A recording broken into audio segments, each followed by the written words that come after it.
So, welcome to another Jimboy Libotsoroy. So, we're on our way sa Chocolate Hills. O ngari sa ganghaan, mauna ni ang parking area. Ari parking inyong mga sakyanan. And then, mubayad na nga to sa entrance fee. Kung masakay tawag shuttle, padung nga to sa viewing deck. Alright, so karon na natadiri sa viewing deck.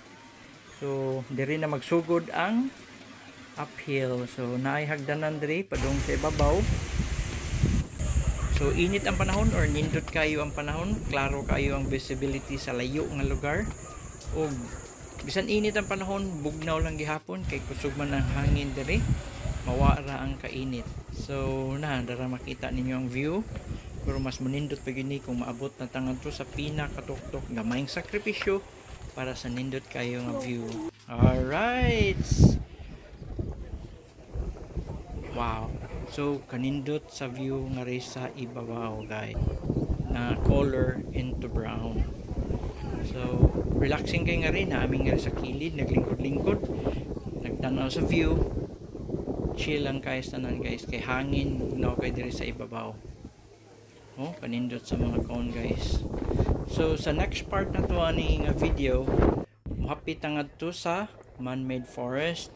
Kay usually manha to sa man-made forest morning, lunch, or afternoon hayag pa kay tanan.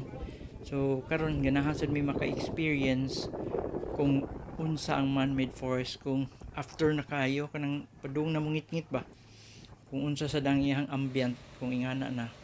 Alright, so guys, mao ni ang man-made forest.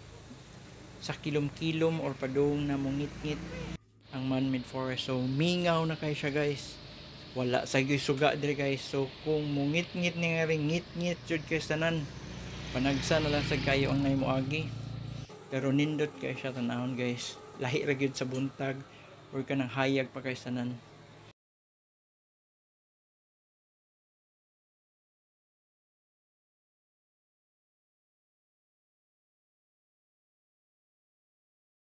For today's video, padung tangad to sa Hinagdanan Cave. Mao ni ang usa ka sikat nga spot diri sa Bohol. Kung makita ninyo, mao ni ang ilang kural sa ilang Bohol Airport.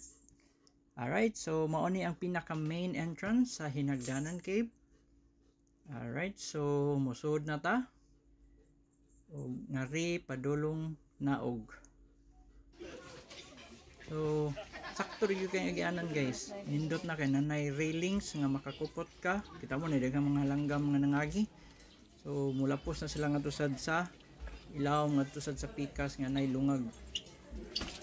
So dili na kayo lisod munaog kay naama kay kakuptan. O nasa nindot nga steps may mga tumban. So mao ni ang pinakabungad ngadto inigsud nimo. O makadungog na dayon ka sa tubig na nag tampisaw ang mga tao nga nangaligo.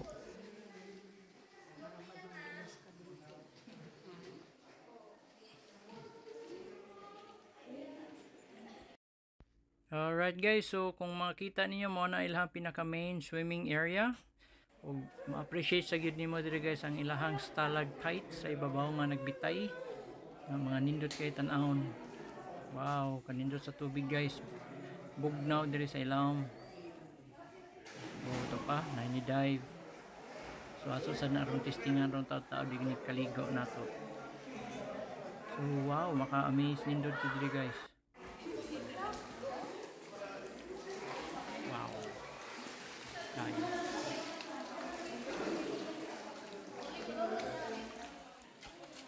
Alright guys, so ma-appreciate yun nimo ang ilahang stalactites o ang ilahang clear kay nga tubig. Bisag ngit-ngit kayo, klaro gyapon kayong ilawom sa ilahang tubig or sa ilang kaliguanan diri. So makita sa inyo nay cathedral nga nilungag sa ibabaw musud ang hayag sa adlaw. So nay mga langgam nga naglupad-lupad mo sud nga to ganiha kato makita niyo sa entrance nya mulapos sa daning nay duha ka lungag diri. So awa ang tubig guys oh. Wow, katinaw. Bugnaw pag yung kayo sanan, lami kayo liguan. So guys, so kita mo nag life jacket na si EJ, ganiha wala. So ngari sa sud na ay libre nga life jacket sa katong mga dili kamao mulangoy. So dili gid mo mag-worried kung basin di mo kaligo kay lawom.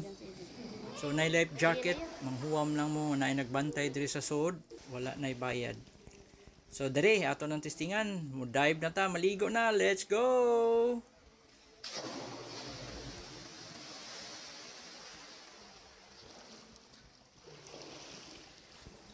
Wow, kanay sa tubig guys. So pagtugsaw gyud nato, bugnaw jud ang tubig. Pero ma-tolerate lang ang kabugnaw niya. So kung mag-think mo kung unsa ni siya kalawmon diri, sa pagpangutana nako nga ri sa nagbantay, ang kalawmon ani lang tubig is 8 to 10 feet ang iyahang kalawmon. So okay ra jud kay tanan. So kung inig-dive nimo, mo tan-aw ka sila, makita ra gyud nimo ang mga bato-bato sa ilawom. Clear kayo ang tubig. Alright mga Klibotsaroy, so nahuman na sad ang atong laing adlaw. I hope nag-enjoy mo sa atong short video.